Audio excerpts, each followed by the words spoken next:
Yo, book nerds, I read The Wild Robot by Peter Brown. I read this for a couple of reasons.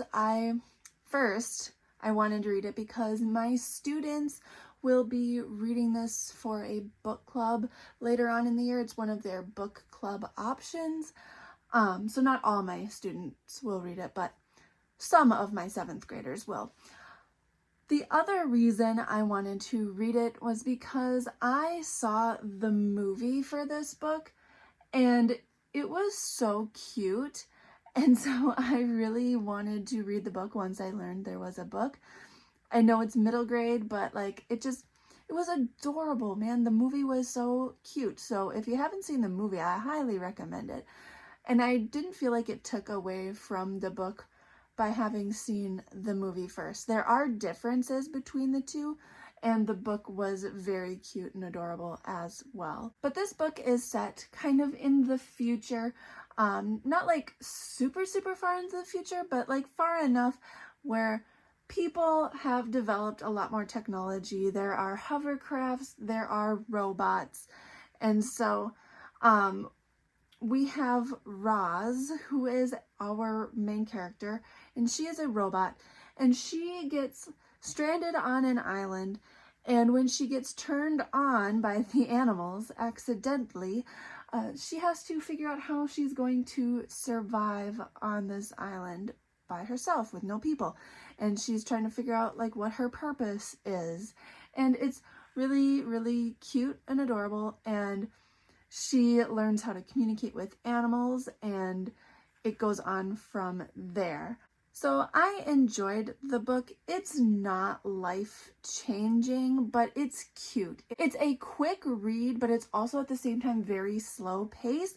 Each chapter is almost like its own little story, so it's very episodic. Not a lot happens, but yet I was very intrigued throughout the whole book.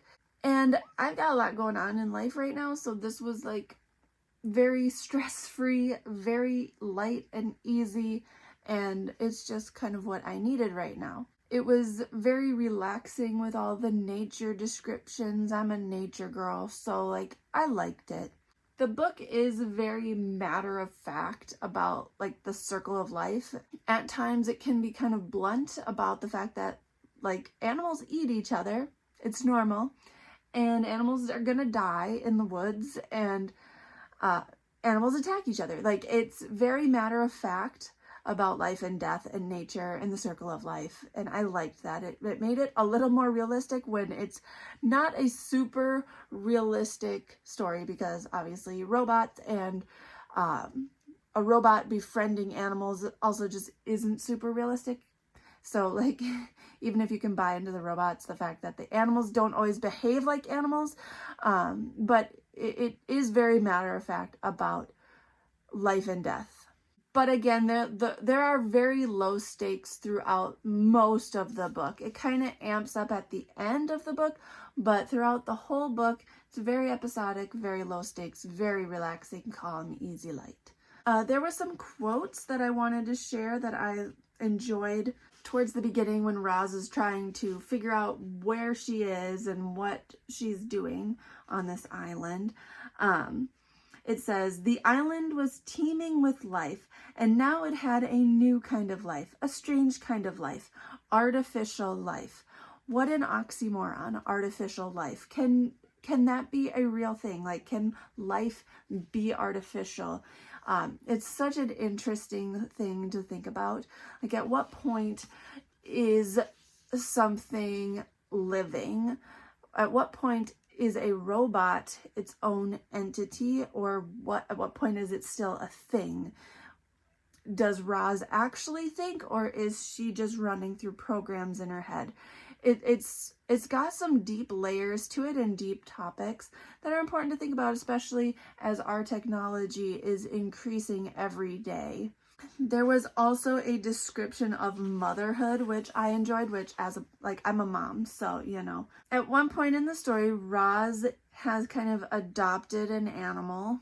So Roz is asking animals for advice, and she says, but I do not know how to act like a mother. And another animal says, "Oh, it's nothing. You just have to provide the gosling, it's a gosling that she's like adopting. You just have to provide the gosling with food and water and shelter, make him feel loved, and don't pamper him too much. Keep him away from danger and make sure he learns to walk and talk and swim and fly and get along with others and look after himself. And that's really all there is to motherhood. And it's like, just this list keeps going on and on and on. And motherhood is so hard. Like, you always feel like you're doing it wrong. And it was relatable. Like, you've got to do this, that, and don't do this, and oh, you got to make sure you do this, and oh, that's really all there is to motherhood. Like, it's so simple when motherhood is so complex. Then there was another line.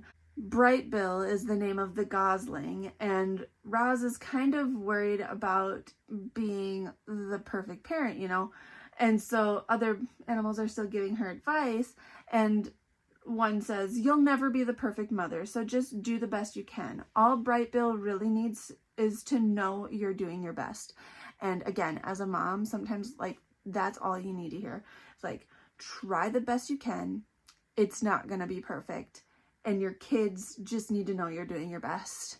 Like, sometimes that's what a mom needs to hear. Later on in the story, Bright Bill, the goose, says to Roz, her robot mother, "We're a strange family, but I kind of like it that way."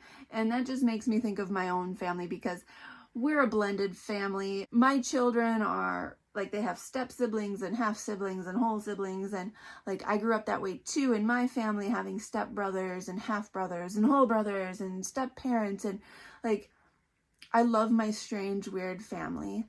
I like that line. Like, there's nothing wrong with having an unconventional family. Like, throughout the whole book, Roz is like trying to figure out what her purpose is, right? Because robots should have a purpose, right? They were constructed for something. And later on in the book, like, a bunch of animals are together and they're talking about their purpose.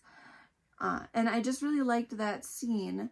It says everything has a purpose. The sun is meant to give light, plants are meant to grow, owls are meant to hunt, mice are meant to hide, raccoons are meant to scavenge. And Roz says, "I don't believe I have a purpose." And then an owl says, like, "I disagree, you have a purpose." And then Roz eventually says, "Perhaps I am simply meant to help others." And I thought that was beautiful. Like, if we all kind of took on that attitude of, maybe I'm just supposed to help people, maybe the world would be a better place. Anyway, that's kind of all I have to say about this book. I'm not going to go super in depth. It's middle grade. So, like, if you want to read it, I highly encourage you. I thought it was very enjoyable. The movie is so fun. And I did go on. This is a trilogy. So I have already read the second book, The Wild Robot Escapes. So watch for this review soon to come. And I am now starting The Wild Robot Protects, which is the final book in the trilogy. So, I mean, you can fly through these books so fast, but I definitely recommend this book. If you're looking for something light and easy and fun, there's nothing wrong with picking up some middle grade. I think that the series is worth reading.